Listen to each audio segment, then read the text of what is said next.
మంట గలవాడైతే ఈ శోధన, ఈ శ్రమ, ఈ పరీక్ష నన్ను అగ్నిలో పుటమ వేసి మన బంగారముగా శుద్ధ సువర్ణంగా మార్చేదానికని భావిస్తాడు, అలా నమ్ముతాడు.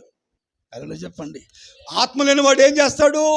వాడికి స్థిరం ఉండదు కదా, గాలి సదరగొట్టు పొట్టులాగా తిరుగుతూ ఉంటాడు. ఆత్మ లేనివాడు, ఆత్మ సంబంధి కానివాడు. ఆలకిస్తున్నారా? ప్రభుకు స్తోత్రం. చెప్పండి గట్టిగాను. ఇప్పుడు దావీదులో ఒక స్థిరమైన నిశ్చయత. దావీదో, వాడిని చూసావా? వాడు కాలంత లేవు, నువ్వు తొక్కేస్తాను నిన్ను. లేదండి, అలా జరగని నా దేవుడు.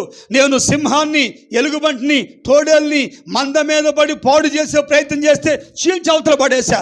వాడంతో ఈ జంతువులంతా వాడు కూడా అంతే అని గొలియాతు విషయమై సౌలు రాజు దగ్గర ఎలా మాట్లాడుతున్నారు తెలిసిన? ఆత్మ సంబంధి అయి రోషంగా మాట్లాడుతూ ఉన్నాడు.